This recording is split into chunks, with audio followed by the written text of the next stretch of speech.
Namaskar, good evening. You are watching Rajya Sabha television. I'm Smriti Rastogi with News Tonight. Let's begin the bulletin with the top headlines.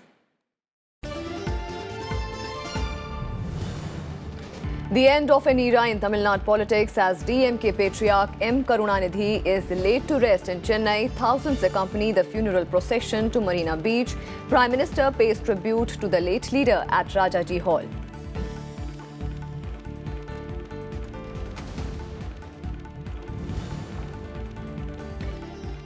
Both houses of parliament adjourned for the day after paying tributes to the Dravidian leader. Rajya Sabha chairman M. Venkaiah Naidu describes him as one of the tallest leaders of the country. Lok Sabha Speaker Sumitra Mahajan says Karunanidhi's death has left a void that cannot be filled.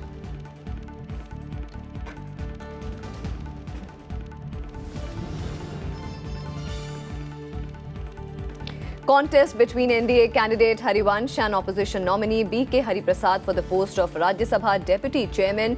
Election to be held at 11 a.m. on Thursday.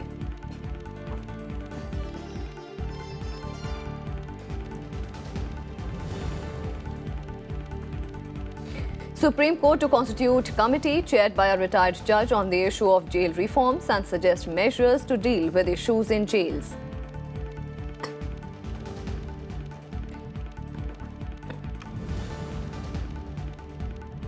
And Bihar Social Welfare Minister Manju Verma resigns days after she came under the fire over the scandal at the state-funded Muzaffarpur shelter home. Verma's husband was allegedly a frequent visitor to the home for girls.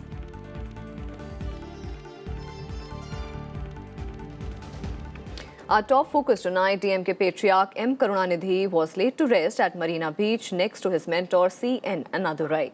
Karunanidhi or Kalainar, as he was fondly known, breathed his last at the Chennai hospital on Tuesday evening. His funeral procession from Rajaji Hall to Marina Beach saw thousands walk alongside him on his last journey. Political leaders cutting across party lines paid their respects to the late leader. The man who never rested is now resting. With these words on his casket, DMK patriarch M. Karunanidhi was laid to rest at the Marina Beach in Chennai on the 8th of August.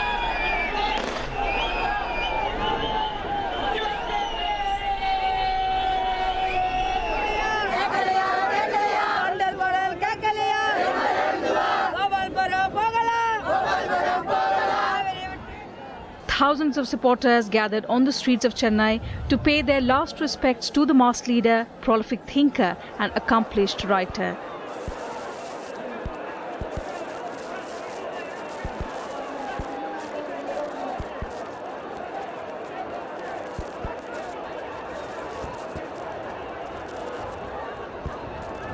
அவர் இழப்பு தமிழகத்திற்கு உயிர் இழப்பு. அவரை பிரிந்து வாடும் அவரது குடும்பத்தினருக்கும் மாண்புமிகு எதிர்க்கட்சி தலைவர், திராவிட முன்னேற்ற கழகத்தினுடைய செயல் தலைவர், மரியாதைக்குரிய மாண்புமிகு ஸ்டாலின் அவர்களுக்கும் அவரை இழந்து வாடும் அவருடைய திராவிட முன்னேற்ற கழகத்தினுடைய கட்சி தொண்டர்களுக்கும் எனது ஆழ்ந்த இரங்கலையும் வருத்தத்தையும் தெரிவித்துக் கொள்கின்றேன். Several leaders paid their last respects to the late leader, whose body was draped in the national tricolour and kept at Rajaji Hall for the public to pay their last respects. Prime Minister Narendra Modi also paid his last respects to the departed leader. The Prime Minister laid a wreath at Karunanidhi's feet before consoling the DMK chief's family members. He exchanged a few words with M.K. Stalin, the DMK's working president, and Karunanidhi's daughter, Kanimuri. Among others, Congress President Rahul Gandhi, Farooq Abdullah, Sharad Pawar and Praful Patel also paid tributes to Karunanidhi. Kerala Chief Minister Pinarayi Vijayan, Governor P. Sadashivam and Congress leader Ramesh Chennithala also paid respects to the beloved leader. Tamil superstars Rajinikanth and Kamal Haasan also paid tribute.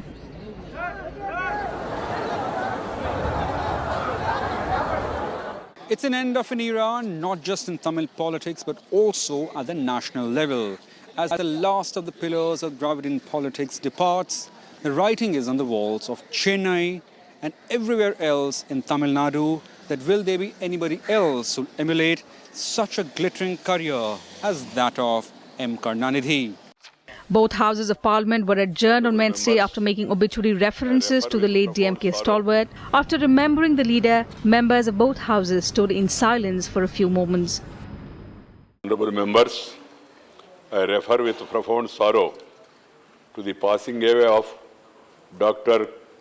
Kalingar M. Karunanidhi, President of the DMK party and former Chief Minister of Tamil Nadu, on the 7th of August 2018 at the age of 94 years. He was popularly known as Kalingar. In the passing away of Dr. M. Karunanidhi, the country has lost an eminent literator, an able administrator, a dedicated social worker, and an outstanding statesman. We deeply mourn the passing away of Dr. M. Karunanidhi. With profound sorrow, I have to inform the House about the sad demise of Dr. M. Karunanidhi, former Chief Minister of Tamil Nadu, who passed away on 7th August 2018 in Chennai, Tamil Nadu at the age of 94. His passing away is an irreparable loss to the country and marks end of an era. The veteran of Dravidian politics was shifted to the hospital on the 28th of July from his Chennai residence following a dip in his blood pressure and was under treatment in the intensive care unit ever since. A 7-day mourning has been declared in the state, while a national mourning of 1 day is being observed. Bureau Report, Rajya Sabha TV. And for more on this, we'll go across to our correspondent Rajat Ken, who is joining us from Chennai. Rajat, you have been there getting us all the latest from the ground. M. Karunanidhi has been laid to rest at Marina Beach. What has been the scenario since morning?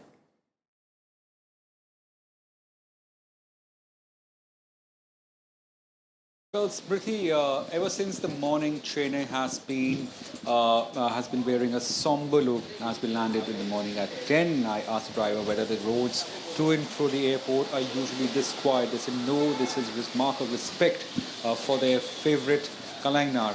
Now, one has to understand the importance of M. Karunanidhi in Tamil politics. His career spans more than 5 decades. Having a 5-decade-old career is an achievement, but having a career where you're relevant for more than 5 decades is an extraordinary achievement. Now, that is what M. Karunanidhi was all about. He rose from the humble origins, born in the community of artists, and which is why he's. That is why this term Kalainar means one of the versatile artists comes from. So he actually made really big into Tamil politics. Smriti. And how will the Tamil Nadu politics miss Karunanidhi?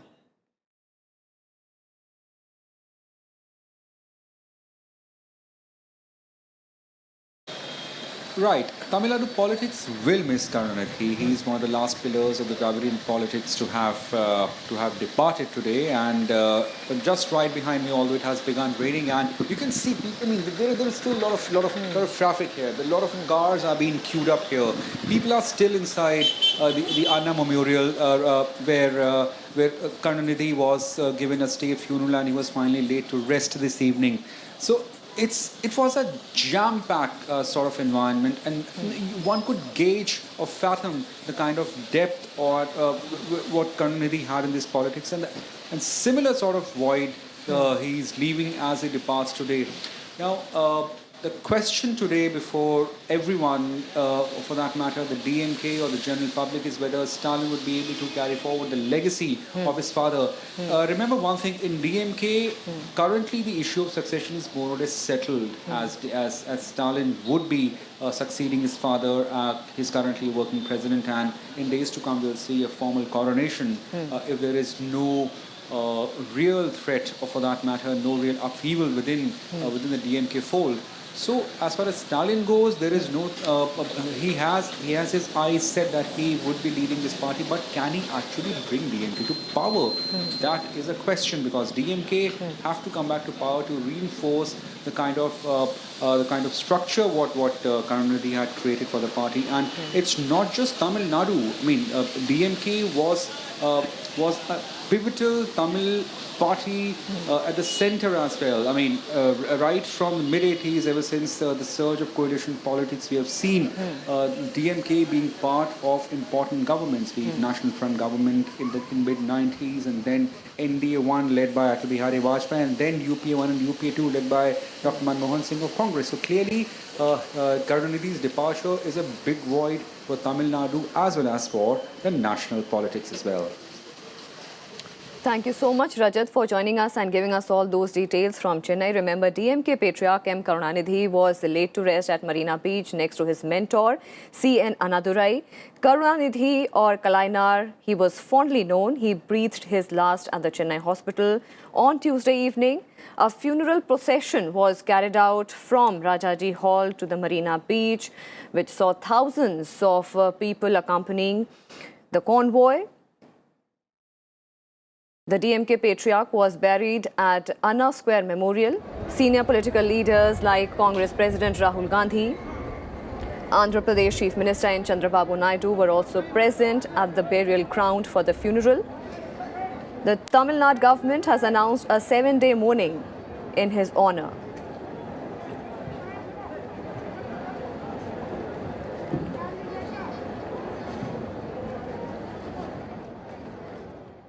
And the election to the post of Rajya Sabha Deputy Chairman will be held on Thursday at 11 a.m. It's a direct contest between NDA candidate Harivansh and opposition nominee B.K. Hariprasad. Speaking exclusively to Rajya Sabha television, Harivansh exuded confidence that the NDA will win.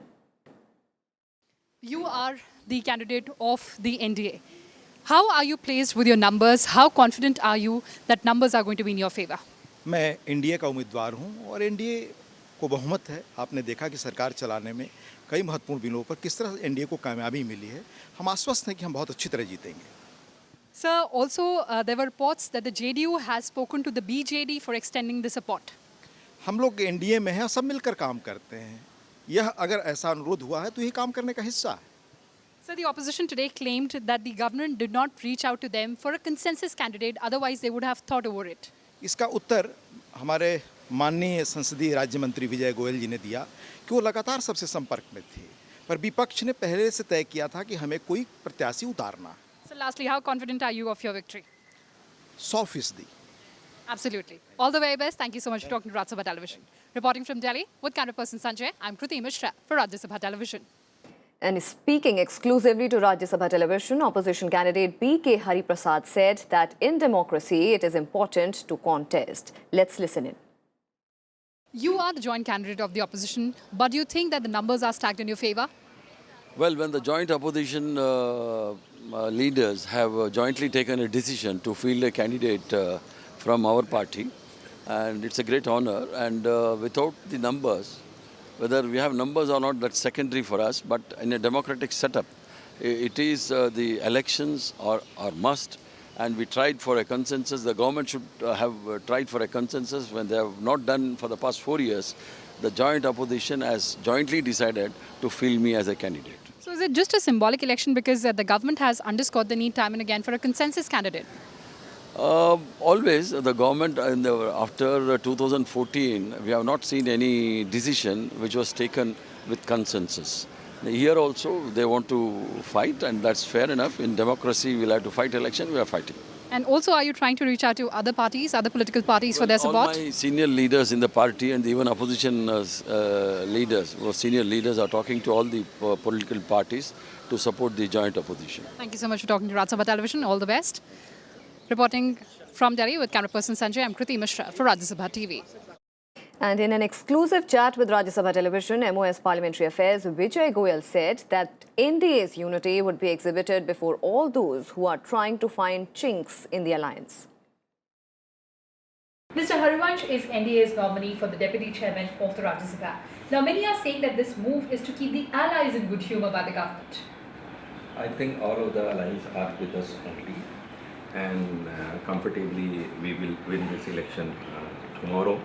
And the selection of the Deputy Chairman Rajya Sabha candidate I think it's on merit only. And this Harivansh is a known person, at least in the circle of the journalism circle, and he knows about rules and regulations, and I think he will conduct the House very good. Well, Mr. Goel, how is the number game going to play out? How is the arithmetic going to be in your favor? Basically, we have approached all the parties to support the NDA candidate, and I think we will gather more than our strength. Not only allies, but other parties also can support us. How confident are you of your victory? I am very confident you can see the victory on my face. Absolutely. All the best. Thank you so much for talking to Rajya Sabha Television. Reporting from Delhi with camera person Sanjay, I'm Kriti Mishra for Rajya Sabha Television. And with that, time for a very short break. After the break, we will tell you how the numbers pan out in Rajya Sabha for this election. Stay with us.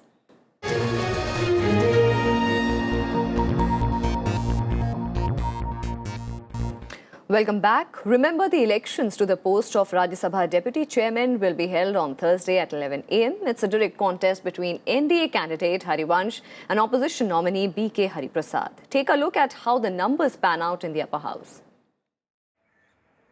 The election to the post of Rajya Sabha Deputy Chairman will see a direct contest between NDA nominee Harivansh and opposition nominee B.K. Hariprasad.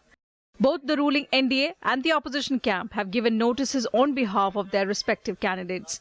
4 sets of notices were given supporting Harivansh as the NDA nominee. These included BJP President and Rajya Sabha member Amit Shah, Shiv Sena MP Sanjay Raut, Akali Dal leader Sukhdev Singh Dhinsa, RPI leader Ramdas Athawale and JDU leader RCP Singh. Harivansh has the support of 119 members out of the current 244 members of the upper house, which puts him 4 members away from the majority mark. However, BJP claims that garnering support would not be a problem. मैं मानता हूं कि वो पूरे राष्ट्रीय जनतांत्रिक मोर्चे के प्रत्याशी हैं और मोर्चे के बाहर भी बहुत सारे दल हैं जो उनके प्रति सम्मान की भावना रखते हैं, तो वो भी इस चुनाव में हमें साथ देंगे और इसलिए हमारे प्रत्याशी श्री हरिवंश जी का जीतना तय है. 5 sets of notices were given for the opposition candidate B.K. Hariprasad, Congress's Ghulam Nabi Azad, TMC's Derek O'Brien, Samajwadi Party's Ram Gopal Yadav, BSP's Satish Mishra, NCP's Vandana Chavan were among those who proposed his name as the opposition candidate. The opposition seems to have the support of 110 members. However, Congress leader Anand Sharma has claimed that their candidate enjoys the support of independents and other parties as well. We have a formidable candidate, not the NDA, making it very clear. NDA as such did not have majority, does not have majority. They have gone well beyond the fold of the NDA to get votes. Earlier, BJP and Congress had indicated that they will nominate a consensus candidate. But with both the ruling party and the opposition backing their own candidates, all eyes are on which way the 15 independent members and others will swing. By supporting the JDU candidate, the BJP tried to appease allies like Shiv Sena and Akali Dal. As a result, parties supporting JDU are also likely to vote for the NDA candidate. BJD leader Naveen Patnaik admitted that he will encourage his party members to vote for Harivansh after Nitish Kumar approached him. Another crucial factor is the DMK, with many of their members in Chennai mourning the loss of their leader M. Karunanidhi. In a bid to appease DMK members, Nitish Kumar meanwhile has announced a 2-day state mourning for Karunanidhi. The election will be held as scheduled at 11 a.m. on Thursday. The post of Rajya Sabha Deputy Chairman has been lying vacant since the retirement of P.J. Kurian on the 1st of July. With inputs from Akhilesh Suman, Bureau Report, Rajya Sabha TV. On to some more developments. Manju Verma, Bihar's social welfare minister, resigned today after her husband's name cropped up in the case of sexual abuse of minor girls at a state-funded shelter home in Muzaffarpur. Manju Verma's husband is accused of having links with the alleged mastermind of the shelter home. Opposition leaders have alleged that Manju Verma was aware of her husband's frequent visits to Muzaffarpur shelter home, where 34 minor girls were raped.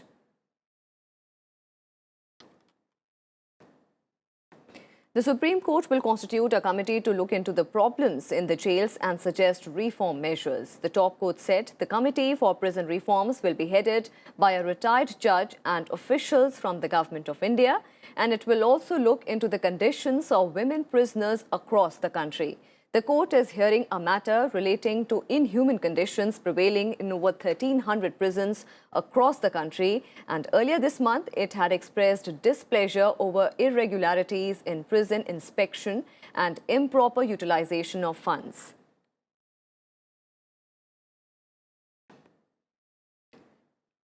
The Delhi High Court on Wednesday refused to grant interim relief to Congress President Rahul Gandhi in the income tax reassessment notice related to National Herald case. Rahul Gandhi moved the court challenging a notice issued to him by the Income Tax Department seeking to reopen his tax assessment for the financial year 2011 and 12 related to transactions between National Herald and Young India Private Limited. The bench has listed the matter for further hearing on 14th of August. In May, the Delhi High Court had ordered the Income Tax Department to investigate Young India Private Limited. The Income Tax Department stated before the court that AICC gave 99 crore rupees to Associate Journal Limited and stated that Rahul Gandhi willfully chose not to disclose he was a director at Young India. Rajya Sabha MP Subramanian Swamy had lodged a complaint of fraud in the acquisition of Associated Journals Limited by Young India. The Women and Child Development Ministry has ordered social audit of over 9,000 child care institutions across the country in the next 60 days. The National Commission for Protection of Child Rights has been tasked with carrying out the audit, and it has been asked to submit its report to the ministry in 2 months. The move comes after incidents of alleged sexual abuse of minors at shelter homes in Bihar and Uttar Pradesh surfaced. The audit would take into account the condition of children living in shelter homes, as well as background checks of the NGOs running these childcare institutions. At present, there are a total of 9,462 childcare institutions in the country. Of these, 7,109 are registered with the government. Though most of the funds to run these childcare institutions are provided by the government, the states generally find NGOs to run these institutions. Women and Child Development Minister Maneka Gandhi has urged states to have a single large facility for children to prevent their abuse and misuse by the NGOs. Another news from the Jammu and Kashmir, where 4 terrorists were killed by security forces in an encounter in the forest of Baramulla district on Wednesday. 1 soldier was also injured in the gun battle. Security forces had launched a search operation in the Ladura forest in Rafiabad area on Monday, following information about the presence of terrorists in the area. The search operation turned into a gun battle on Wednesday morning, with both sides exchanging fire. According to news reports, the operation is still on.